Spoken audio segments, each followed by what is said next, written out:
BJP ಶಾಸಕರ WhatsApp hack ಆಗಿದೆಯಂತೆ. ಈ ಒಂದು ವಿಚಾರ ಕೇಳಿ ಬರುತ್ತಾ ಇದೆ. ಕರಾವಳಿ ಶಾಸಕ ಯಶ್ವಾಲ್ ಸುವರ್ಣ ಏನಿದ್ದಾರೆ ಅವರ ವಾಟ್ಸಪ್ ಹ್ಯಾಕ್ ಆಗಿದೆ ಅಂತ ಹೇಳಲಾಗ್ತಾ ಇದೆ.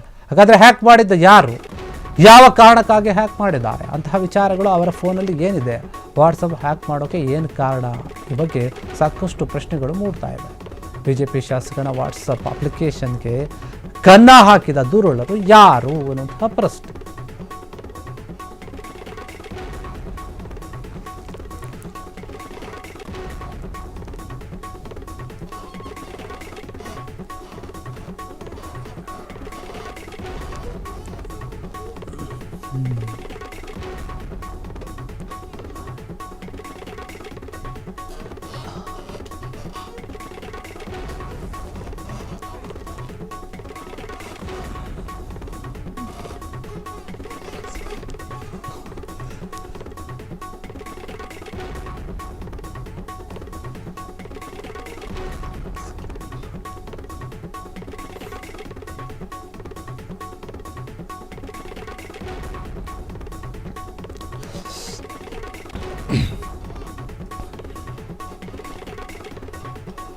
ಬಿಜೆಪಿ ಶಾಸಕರ ವಾಟ್ಸಪ್ ಹ್ಯಾಕ್ ಆಗಿದೆ ಅಂತ ಹೇಳಲಾಗ್ತಾ ಇದೆ. ಕರಾವಳಿ ಶಾಸಕ ಯಶ್ವಾಲ್ ಸುವರ್ಣ ಅವರ ಒಂದು ವಾಟ್ಸಪ್ ಹ್ಯಾಕ್ ಆಗಿದೆ.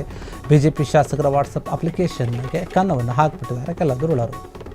ಕಳವಳವನ್ನು ವ್ಯಕ್ತಪಡಿಸ್ತಾ ಇದ್ದಾರೆ. ಶಾಸಕ ಸುವರ್ಣ ಅವರು ಹ್ಯಾಕ್ ಮಾಡಿದ್ರು ಅಂತ ಹೇಳಿ ಹ್ಯಾಕ್ ಮಾಡಿ ಅದರ ಕಾಂಟ್ಯಾಕ್ಟ್ ಏನಿದೆ, ಕಾಂಟ್ಯಾಕ್ಟ್ ನಂಬರ್ಗಳನ್ನು ದುರುಪಯೋಗ ಮಾಡಿಕೊಳ್ಳುವಂಥ ಒಂದು ಸಾಧ್ಯತೆ ಕೂಡ ಇದೆ ಅಂತ ಹೇಳಲಾಗ್ತಾ ಇದೆ. ಶಾಸಕರ ವಾಟ್ಸಪ್ನ ಅಲ್ಲಿ ಏನಿದೆ, ಸೇಫ್ಟಿ ಏನಾದರೂ ಇದೆಯಾ ಇಲ್ವಾ ಗೊತ್ತಿಲ್ಲ.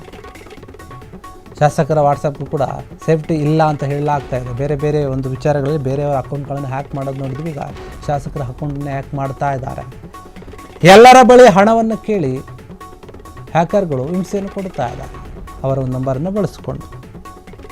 ಈ ರೀತಿಯ ಆರೋಪ ಕೇಳಿ ಬರ್ತಾ ಇದೆ. ಕೂಡಲೇ ಆ ಒಂದು ವಿಚಾರ ತಿಳಿದಿದ್ದಂತೆ ಎಚ್ಚೆತ್ತುಕೊಂಡಿದ್ದಾರೆ ಶಾಸಕ. ಹ್ಯಾಕರ್ ವಿರುದ್ಧ ಕಂಪ್ಲೇಂಟ್ ಕೂಡ ಕೊಟ್ಟಿದ್ದಾರಂತೆ. ನೋಡಿ, ಇದೇ ರೀತಿಯಾಗಿ ಸಾಕಷ್ಟು ವಿಚಾರಗಳನ್ನು ನೋಡಿದ್ದೀವಿ. ಬೇರೆ ಬೇರೆಯವರದು ಅಕೌಂಟ್ಗಳನ್ನು ಹ್ಯಾಕ್ ಮಾಡೋದು, ಫೇಸ್ಬುಕ್ ಅಕೌಂಟು, ಇನ್ಸ್ಟಾಗ್ರಾಮ್ ಅಕೌಂಟು, ಈಗ ವಾಟ್ಸಪ್ ಅಕೌಂಟು, ಇವನ್ನೆಲ್ಲ ಹ್ಯಾಕ್ ಮಾಡಿ ಅವರ ಹೆಸರಲ್ಲಿ ಅವರಿಗೆ ಸಂಬಂಧಪಟ್ಟ ಹಾಗೆ ಯಾರು ಸ್ನೇಹಿತರೆಲ್ಲ ಇರ್ತಾರೋ ಅವರ ಹತ್ರ ದುಡ್ಡನ್ನು ಕೇಳುವಂತಹ ವಿಚಾರಗಳು, ಪ್ರಕರಣಗಳು ಬೆಳಕಿಗೆ ಬರ್ತಾ ಇವೆ. ಈಗ ಇದೇ ವಿಚಾರಕ್ಕೆ ಸಂಬಂಧಪಟ್ಟ ಹಾಗೆ ಬಿಜೆಪಿ ಶಾಸಕರ ಒಂದು ವಾಟ್ಸಪ್ ಕೂಡ ಹ್ಯಾಕ್ ಆಗಿದೆ. ಅದರಲ್ಲಿ ಬೇರೆ ಬೇರೆ ನಂಬರ್ ಅವ್ರನ್ನ ತೆಗೆದುಕೊಂಡು ಇವರು ಎಲ್ಲರ ಹತ್ರ ದುಡ್ಡು ಕೇಳಿದಾರಂತೆ.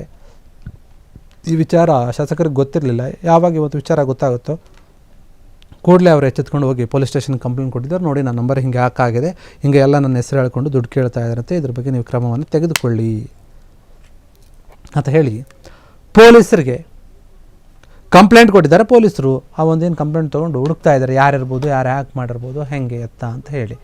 ಹೀಗಾಗಿ ಒಂದು ವಿಚಾರ ಕೇಳಿದಾಗ ಶಾಸಕರೇನಿದ್ದಾರೆ ಅವರ ಅಕೌಂಟು ಕೂಡ ಯಾವುದೇ ರೀತಿಯನ್ನು ಸೇಫ್ಟಿ ಇಲ್ಲ. ಇನ್ನು ಜನಸಾಮಾನ್ಯರ ಸೇಫ್ಟಿ ಹೆಂಗೆ, ಹ್ಯಾಕರ್ಗಳು ಸೆಲೆಕ್ಟ್ ಮಾಡಿ ಕೆಲವೊಂದು ಅಕೌಂಟ್ಗಳನ್ನು ಹ್ಯಾಕ್ ಮಾಡ್ತಾರಾ ಅಥವಾ ಇಲ್ಲ, ಸಾಮಾನ್ಯವಾಗಿ ಎಲ್ಲರದ್ದು ಹ್ಯಾಕ್ ಮಾಡ್ತಾರೆ, ಹೆಂಗೆ ಅವ್ರಿಗೆ ಹೆಂಗೆ ಅನುಕೂಲ ಆಗುತ್ತೆ, ಎಲ್ಲಿ ದುಡ್ಡು ಸಿಗುತ್ತೋ ಅಲ್ಲಿ ಹ್ಯಾಕ್ ಮಾಡ್ತಾ ಹೋಗ್ತಾರೆ. ಈಗ ಬಿಜೆಪಿ ಶಾಸಕರ ಒಂದು ವಾಟ್ಸಪ್ಪನ್ನು ಹ್ಯಾಕ್ ಮಾಡಿದ್ದಾರೆ.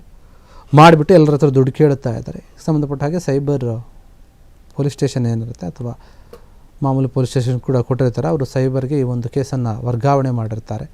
ಅವರು ಹುಡುಕ್ತಾ ಇರ್ತಾರೆ, ಯಾರಿದ್ದಾರೆ ಈ ಕದೀಮರು, ಯಾರಿಗೆ ಏನಾದರೂ ದುಡ್ಡು ಇಸ್ಕೊಂಡಿದ್ದಾರಾ, ಇವ್ರ ಹೆಸರು ಹೇಳಿ ದುಡ್ಡು ಕೇಳಿದಾಗ ಯಾರಾದರೂ ಓಕೆ ಇವ್ರ ಮೇಲಿರುವಂಥ ನಂಬಿಕೆಯಿಂದ ದುಡ್ಡು ಕೊಟ್ಟಿರ್ಬೋದು. ಅದನ್ನು ಕೂಡ ಚೆಕ್ ಮಾಡ್ತಾ ಇದ್ದಾರೆ. ಒಂದು ವೇಳೆ ದುಡ್ಡು ಕೊಟ್ಟಿದ್ದರೆ ಯಾರು ಎಷ್ಟು ದುಡ್ಡು ಕೊಟ್ಟಿರ್ತಾರೆ, ಅದನ್ನು ಹೆಂಗೆ ರಿಕವರಿ ಮಾಡೋದು, ಮತ್ತು ಹ್ಯಾಕ್ ಆಗಿರೋದನ್ನು ಹೆಂಗೆ ತಪ್ಪಿಸೋವಂಥದ್ದು, ನೆಕ್ಸ್ಟ್ ಸೇಫ್ಟಿಯಾಗಿ ಹೆಂಗೆ ಇದು ಮಾಡಬೇಕು, ಎಲ್ಲ ರೀತಿಯಾಗಿ ಯೋಚನೆ ಮಾಡ್ತಾಯಿದ್ರೆ. ಆದರೆ ಕಂಪ್ಲೇಂಟನ್ನು ಕೊಟ್ಟಿದ್ದಾರೆ ಶಾಸಕ ಅಂತ ಹೇಳಲಾಗ್ತಾಯಿದೆ. ಪೊಲೀಸರು ತನಿಖೆಯನ್ನು ಕೂಡ ಮುಂದುವರಿಸಿದ್ದಾರೆ. ತನಿಖೆಯ ನಂತರ ಯಾರು ಹ್ಯಾಕ್ ಮಾಡಿದ್ದು, ಆ ಹ್ಯಾಕ್ನಿಂದ ಏನು ಪರಿಣಾಮ ಆಗಿದೆ, ಯಾರು ದುಡ್ಡು ಕಳೆದುಕೊಂಡಿದ್ದಾರೆ ಇಲ್ವಾ, ಅಥವಾ ಅವರಿಗೆ ಯಾರ್ಯಾರ ನಂಬರ್ ಸಿಕ್ಕಿದೆ, ಇವೆಲ್ಲ ವಿಚಾರ ಕೂಡ ಗೊತ್ತಾಗುತ್ತೆ. ಕ್ಷಣ ಕ್ಷಣದ ಸುದ್ದಿಗಳಿಗಾಗಿ ಫ್ರೀಡಂ ಟಿವಿ ಸಬ್ಸ್ಕ್ರೈಬ್ ಮಾಡಿ, ಲೈಕ್ ಮಾಡಿ ಹಾಗೂ ಫಾಲೋ ಮಾಡಿ. ಹೊಸ ಸುದ್ದಿಗಳ ನೋಟಿಫಿಕೇಶನ್ಗಾಗಿ ಬೆಲ್ ಐಕಾನ್ ಮೇಲೆ ಕ್ಲಿಕ್ ಮಾಡಿ.